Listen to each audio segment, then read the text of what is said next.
শুভ সকাল বন্ধুরা, কেমন আছো তোমরা সবাই? আশা করছি খুব ভালো আছো। সঙ্গীতাস লাইফে তোমাদের সবাইকে জানাচ্ছি আরও একবার ওয়েলকাম। এই প্রতিদিনের মতো ডেইলি রুটিন নিয়ে আজকে চলে এলাম তোমাদের সঙ্গে ছোট্ট একটি ভিডিও শেয়ার করতে। সকাল সকাল ঘুম থেকে ওঠা কমপ্লিট হয়ে গেছে। ওই বাড়ি থেকে এসে প্রথমেই আমি কিন্তু এই যে ঝাড়ু দেওয়া শুরু করলাম। সকাল থেকে কিন্তু কাজের আর শেষ নেই। বাজার করা, রান্না করা, সংসারের কাজ, মেয়েকে প্রাইভেটে বসানো, চা করে দোকানে নিয়ে যাওয়া, সব কিছু কিন্তু করতে হবে এখন থেকে। আমরা যখন বাবার বাড়িতে থাকি প্রতিটা মেয়েই সবসময়ের জন্য প্রতিবাদী হয়ে ওঠে, যেমন হচ্ছে রানী লক্ষ্মীবাঈর মতো। সব কিছু মানে মুখের উপর বলতে পারে যে এটা ভালো কি এটা মন্দ, সব কিছু বলার আমাদের অধিকার থাকে। মা বাবাও আমাদের কাছে সব কিছু জিজ্ঞাসাবাদ করে যে এটা কি করব কি করব না, বাবা কি খাবি কি করবি না, মানে আমাদের একটা আলাদা দাম থাকে। কিন্তু সেই মেয়েগুলোই যখন শ্বশুর বাড়িতে যায় তখন কিন্তু তাদের দামটা কোথাও যেন একটু ভিন্ন রকম হয়ে যায়, তাই না? বাবার বাড়িতে রানী লক্ষ্মীবাঈর মতো প্রতিবাদী হয়েও শ্বশুর বাড়িতে কিন্তু সেই জিনিসটা চলে না। আমাদের কিন্তু সীতা হয়েও কিন্তু সংসার করতে হয়, অনেক কষ্ট মুখ বুজে সহ্য করতে হয়, যে যেখানে পাঠাবে সেটাই স্বীকার করতে হয়। আমরা মেয়েরা না এমনই, সবসময়ের জন্য আমাদের সব পাত্রে, যে পাত্রে রাখবে সেই পাত্রে আকার ধারণ করতে হয়। যেমন একটা স্বচ্ছ জলকে যদি রাখা হয় একটা কালো পাত্রে, তখন জলের আকারটা ধারণ করে কালো। তেমন আমরা মেয়েরা, আমাদের কোনো নির্দিষ্ট জায়গা হয় না। তাই জন্যই তো প্রতিটা মেয়েরই এখন থেকে নিজের প্রতি একটা আলাদা ধ্যান রাখতে হবে, নিজেকে ভালোবাসতে হবে। সংসারের জন্য করব না কেন, অবশ্যই করব। আজকে কিন্তু অনেক মনের কথা বলে ফেললাম। এটা কিন্তু আমার একার মনের কথা না, এটা প্রতিটা মেয়েরই মনের কথা বলতে পারো। তো সকালবেলা থেকে প্রচুর কাজ দেখিয়ে দিয়েছি। দেখো, চা করে এই বাড়িতে মানে এই দোকানে নিয়ে আসার পরে দেখলাম বিস্কুট নেই আর সাবান নেই। তো এই দোকান থেকে নিয়ে গেলাম। এটা হচ্ছে আমাদের গ্রামের মনীন্দ্রদার দোকান। এই দোকানে মানে বলতে পারো সব কিছুই পাওয়া যায়। যারা জানো না এখানে চলে এসো। আর এখানে দেখো দাদাও বলছিল যে তুমি আমাকে একটু অ্যাডটা দিয়ে দাও। মানে ভালোই লাগছিল, ভিডিও করলে পরে এইটাই হচ্ছে সুবিধা, মানে আমার থ্রুতে অনেক মানুষই জানতে পারবে। বলছিল যে এটা একটু দেখিয়ে দাও, এটা কিটকাট সব কিছু আছে। তো তোমরা চাইলে এই দোকানে আসতে পারো। খুব ভালো দোকানদার, খুব অ্যাক্টিভ থাকে সবসময়ের জন্য, আর খুব পরিষ্কার, খুব ভালো লাগে দাদাকে। দেখো সকালবেলা তো আমার বাজার ঘাট এখনও মোটামুটি করা কমপ্লিট হয়ে গেছে। আমি এখন চা খাবো, তারপরে টুকটাক যে বাজারগুলো আছে সেগুলো করব। তো এখানে গরম গরম চা নিয়ে বসে পড়লাম। বিস্কুটটাকে গরম চায়ের ভিতর ভিজালাম আর দেখো খাওয়া শুরু করে দিলাম। বেশ সুন্দর হয়েছে। গুড মর্নিং বন্ধুরা, কেমন আছো তোমরা সবাই? আশা করছি খুব ভালো আছো। তো সকাল সকাল দুধ চা নিয়ে বসে পড়লাম। মেড প্রাইভেট মাস্টার এসে ওকে চা দিলাম। তো দেখো কালকেই কিনেছি এই কচুটা, আর এই কচুটা মনে হচ্ছে যে আজকেই খাই। আর আমি হচ্ছে কচু লাভার মেয়ে, মানে ভীষণই পছন্দ করি কচু খেতে। তো দেখো কচুটাকে এখন কাটবো, কচুটার মোথাটা রেখে দেবো, এটা দিয়ে আবার একটা গাছও লাগাবো। এই থেকে কিন্তু খুব তাড়াতাড়ি গাছ জন্মায়। তোমরা যারা কচু কিনবে তারা কিন্তু এইভাবেই করে রাখবে, আমার থেকে ভালো আরও বরঞ্চ তোমরা জানো।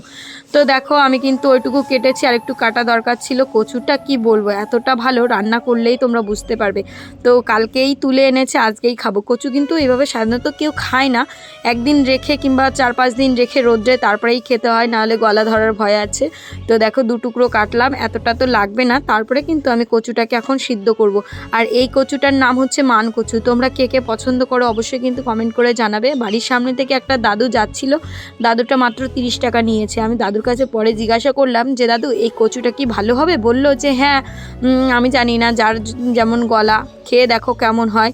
কোনো গ্যারান্টি দেয়নি, কিন্তু আমি দেখো তারপরেও কিন্তু আজকে মানে আগের দিন রুই মাছ এনেছি, ভেবেছি কচু দিয়ে খাবো, তাই জন্য কিন্তু কচুটাকে বসিয়ে দিলাম। তারপরে দেখো অনেকগুলো বাসন ছিল, সেই বাসনগুলো মাজবো। আমি ভেবেছিলাম যে এই কলপারটা আমি নিজে ঠিক করব, কারণ এই কলপারে কাজ করা খুব কষ্টের, কারণ পা হাত পা ভিজে যায় আর ভীষণ পরিমাণে পা হাত পা ফাটে, মানে ওই জলের ভিতর যায় তো। আর যদি সমান জায়গা হতো তাহলে তো ওই কাদার মাটিটা লাগতো না, কি আর করা যাবে। তো দেখো আমি কিন্তু এখন বাসনগুলো মাজা শুরু করলাম। আর মাছ কিন্তু এনে রেখেছি, আরও একটা তেলাপোয়া মাছ এনেছি, ভেবেছি টমেটোর টক রান্না করব।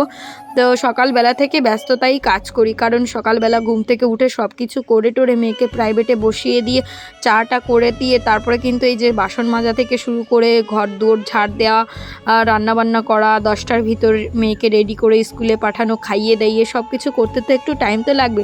তার ফাঁকে দেখো আমি বাসন মাজতে মাজতে এসে দেখি কচুটা একদম মোমের মতো গলে গেছে। তো এইটুকু গলাই থাকে, এর থেকে বেশি গললে কিন্তু রান্না করলে তারপরে আর কচুকে খুঁজেই পাওয়া যাবে না, ডালই হয়ে যাবে, তাই না?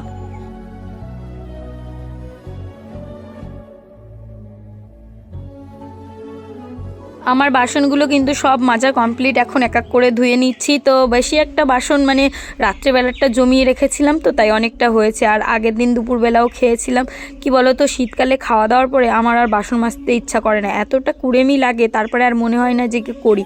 মাঝে মাঝে তো রাত্রেবেলাও করে রাখি, কিন্তু কালকে আর করা হয়নি, তাই কিন্তু আজকে অনেকগুলো বাসন হয়েছে, সব মাজা কমপ্লিট। এখন কিন্তু রান্নাবান্নার কাজে যাব।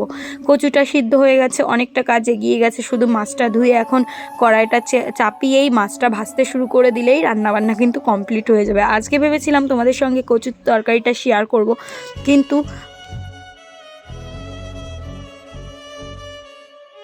পরে দেখি করতে পারি কি না। তো দেখো বন্ধুরা, আমি কিন্তু জ্বালানিও শেষ হয়ে গেছিলো, জ্বালানি নিয়ে এলাম। আর আজকে কিন্তু উনুনটা লেপলাম না, উনুনটা তেমনই আছে, আগের দিন যেহেতু লেপেছিলাম সেই পরিষ্কারই রয়েছে। একটুখানি ছাই ফেলে নিচ্ছি, কারণ বাসি উনুনে না কোনো দিনও রান্না করতে নেই। তো যাই হোক, দেখো এই উনুনটা হওয়ার পরের থেকে আমি তো গ্যাসে রান্না পুরোপুরি ভুলে গেছি। ভীষণই ভাল লাগে আর আমার উনুনে রান্না করতে। আর উনুনে রান্না করলে না, উনুনের স্বাদের রান্না একটা আলাদাই হয়, টেস্টি হয়। তো তোমরা তো যারা রান্না করো তারা তো জানবেই। তো দেখো, আমি প্রথমে ভাবছি যে আজকে পেঁয়াজের কলিগুলো ভেজে ফেলি, কারণ এগুলো এনেছি 3 দিন আগে। প্রথম দিন ভেবেছিলাম ভাজবো, কিন্তু ওই একটা একটা করে বাজার করি, তো খুব একটা সবজি বাজার করে রাখি না। বেশি করে রাখলে কিন্তু ঘরের ভিতর থেকেই যায় আর নষ্ট হয়ে যায়, তাই কিন্তু আমি প্রতিদিন একটু একটু করে করি আর একটু একটু করে পেঁয়াজের কলির সঙ্গে একটুখানি আলু দেবো আর একটুখানি গাজর ছিল, সেই গাজরটাও দিয়ে দেবো। তো গাজরটাকেও কুচি কুচি করে কেটে নিচ্ছি, তারপরে কিন্তু রান্নাবান্নার কাজে শুরু করব। আর বাজার থেকে আজকে কটা টমেটো এনেছি, যেহেতু কচু রান্না করব, তার সঙ্গে একটু টক জাতীয় কিছু না রাখলে মনে হয় কি যদি গলা ধরে, তো সেই ভয়ে কিন্তু টমেটোগুলো রান্না করছি। আর এইটা হচ্ছে কাঁচা পাকা টমেটো, এই টমেটো মনে হয় পাথর কুচি। এই টমেটোগুলোর স্বাদগুলো কিন্তু অন্যরকম, খুব ভালো লাগে। আমার তো ছোটোবেলা থেকে যত মাখামাখি করি না কেন, তার ভিতর টমেটো মাখাটা সব থেকে ফেভারিট। এর ভিতর একটুখানি তেঁতুল, একটুখানি লঙ্কা, একটুখানি নুন, আর সঙ্গে কিন্তু 2টো লেবু পাতা দিয়ে মাখলে আমার সেই টেস্ট লাগে। আমি বলতে পারো এই যতগুলো কাটলাম ততগুলোই খেয়ে নিতে পারি, কিন্তু পরে পেটের অবস্থা খারাপ হয়, তাও কোনো ব্যাপার না, এতটা খেতে পছন্দ করি। এখন আর সেইভাবে খাওয়া হয় না। তো দেখো, সব কিছু কাটাকুটির পরে সব কিন্তু তুলে নিলাম, এখন কিন্তু রান্নাবান্না শুরু করব। এখন যে সবজির খোসাগুলো থাকে সেগুলো আর কিন্তু বাড়ি থেকে নিতে আসে না, গরু যেহেতু বিক্রি করে দিয়েছে, তোমরা তো জানো। তো দেখো বন্ধুরা, রান্নাবান্না কমপ্লিট, রান্নাবান্না ভালো হয়েছে, কিন্তু তোমাদের সঙ্গে দেখাতে পারিনি। এখানে দেখো পেঁয়াজের কালি, আলু আর গাজর ভাজা, সঙ্গে 2 পিস কচু ভাজা, আর এখানে আছে টমেটোর টক, মাছ দিয়ে করেছি, লঙ্কা দিয়ে অনেকটা।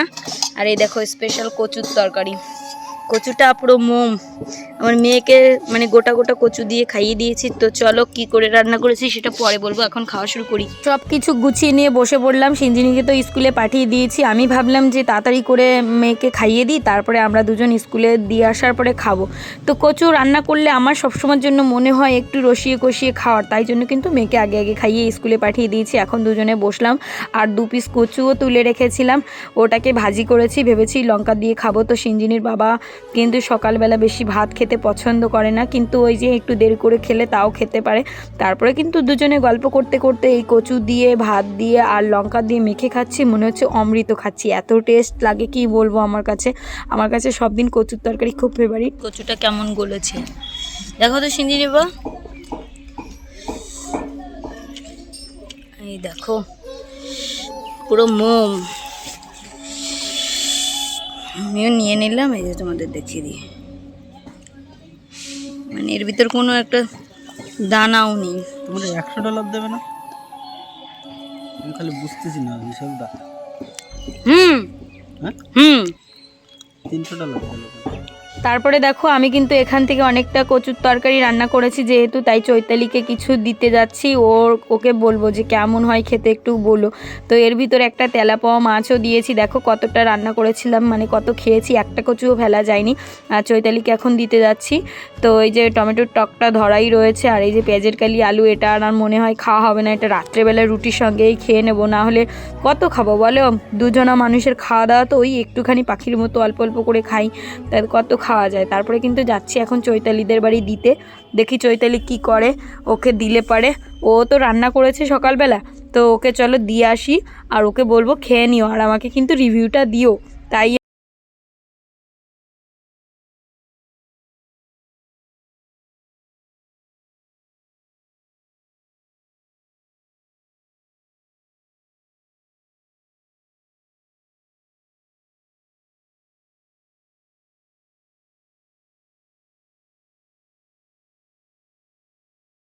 তো ছাদের উপর জামা কাপড় আছে, সেগুলো আর কি মিলতে হবে, কালকে কেচে দিয়েছিলাম। তো চলো মিলে আসি। হ্যাঁ, কি বানাচ্ছ? কি দিয়ে? চালের গুঁড়ো, বাদামের গুঁড়ো, আর গুঁড়ো আর খেজুরের গুঁড়ো। বাহ, খেজুরের গুড়, তাহলে তো সেই টেস্টি হবে। বানাও, বানানোর পরে আমার ডাক দিয়ে নিয়ে খাবার। দেখো বন্ধুরা, আমার শাশুড়ি মা এখন নাড়ু বানাচ্ছে, নতুন নাড়ু। তো চলো আমি এখন ছাদে যাই, গিয়ে জামা কাপড়গুলো তুলবো, মানে কি বলি তুলবো না, মেলবো। কালকে ভীষণ মেঘ ছিল, তাই সব শুকায়নি, আর আজকে আমি এখন রোদ্রে দেবো। তোমাদের কি বলবো, আমার এত বড় বিপদ এসেছে, আমার শখের জিনিসটা পুরো শেষই হয়ে গেল। মানে কি, দুদিন আগে আমি এই কাজটা করালাম, সেই কাজটা হচ্ছে গিয়ে আমার ফোনটাই ভেঙে গেছে, জানো তো। যেই জিনিসটা দিয়ে আমি তোমাদের সামনে আসি সব কিছু মানে বলা, আমার সেই ফোনটাই আজকে পড়ে গেল। ছাদের উপর আমি ভিডিও করতে গেছিলাম, তো ভেবেছি জামা কাপড়গুলো করবো, অমনি আমার হাত থেকে ফোনটা পড়ে গিয়ে আমার ফোন চারিদিকটা একদম ক্র্যাক হয়ে গেছে, চারিদিকে ভেঙে চুরে। তো আমি এই মাত্র আমার বরকে দিলাম ফোনটা, যাওয়ার পরে মানে কত বড় সর্বনাশ কি বলবো, ভীষণ ভয়, খারাপ লাগছিল। আর তারপরে এই মাত্র দোকানে দিয়ে গেলাম, সিঞ্জিনীর বাবাই কাজটা ঠিক করলো, মানে পুরো ভেঙে চুরে শেষ। আমার ইলেকট্রিক জিনিস বেশি না, আমার কাছে টিকতেই চায় না। এক মাসের ভিতর 3টে গ্লাস পাল্টানো হলো এই আমার ফোনের। কি বলো তো, আজকে ছাদ থেকে এভাবে ফোনটা পড়ে যাবে ভাবতে পারিনি। জামা কাপড় তোলা দেখাতে গিয়ে কি বলবো, সেই জামা কাপড় তো তোলা দেখানো হলো না। কত রিক্সে কাজ করি, তারপরে বরকে বললাম যে তুমি আমার কাছ থেকে টাকা নেবে না। তারপরে কিন্তু রাত্রেবেলায় দেখো আমি চলে এসেছি, আর আজকে আর ভিডিও তেমন করা হয়নি। ফোনটা পড়ে যাওয়ার পরে না মনটা খুব খারাপ লাগছিল। যদি ফোনটা খারাপ হয়ে যেত আমি কি করে কিনতাম, আমার হাতে তো তেমন টাকাও নেই। মানে চিন্তা ভাবনা করছিলাম, আমার খুব খারাপ লাগছিল। ভাগ্যিস আমার ভাগ্যটা সাথ দিয়েছে, তাই কিন্তু আমার ফোনটা বেঁচে গেছে, তাই তোমাদের সঙ্গে রাত্রেবেলার ভিডিও দেখো শেয়ার করতে পারছি। আর আজকে কিন্তু দুপুরবেলা বাসন মাজিনি, সেই বাসনগুলো একবারে নিয়ে বসলাম। আর এদিকে কিন্তু আমার আটা মাখা কমপ্লিট, আটাটা ওই যে মেখে রেস্টে দিয়ে দিলাম। আর এই যে এখানে দুধটা জাল দিতে দিয়েছি, আর দুধটা কিন্তু আজকে 500 মতো হয়েছে, আগের দিনের 1 পোয়া খাওয়া হয়নি, সেটা দিয়ে 500 হয়েছে। তো আজকে ভাবলাম দুধ রুটি খাবো, আর সঙ্গে ওই পেঁয়াজের কালি আলু ভাজা আছে। আর এখানে কিন্তু অনেকগুলো বাসন আছে, যেহেতু গুছিয়ে রেখেছি, তো রুটিও করবো এখন। তো চলো বন্ধুরা, আজকের ব্লগটা কেমন লাগলো তোমরা কিন্তু কমেন্ট করতে ভুলবে না। তোমরা পাশে থেকো আর একটু ভালোবাসা দিও। আর তোমরা যারা নতুন আছো অবশ্যই আমাকে কমেন্ট করো, তাদের চ্যানেলে গিয়ে আমি কিন্তু সবাইকে সাবস্ক্রাইব করব, সবাইকে ভালোবাসা দেব। তোমরা আমার পাশে থেকো। তো দেখো দুধ হয়ে গেছে, আর সবাই ভালো থেকো, সুস্থ থেকো। রাত্রেবেলা খাওয়া দাওয়া করে এখন ঘুমোবো। Bye, good night. তোমরা প্লিজ একটু পাশে থেকো, সাপোর্ট করো। সবাইকে টাটা। আর এটা হচ্ছে আমার বান্ধবী চৈতালি, তোমরা তো জানো আমরা বর্ডারে গেছিলাম, সেই দিনকার ভিডিও না ফটো, তাই তোমাদের সঙ্গে শেয়ার করলাম। সবাই ভালো থেকো, সুস্থ থেকো।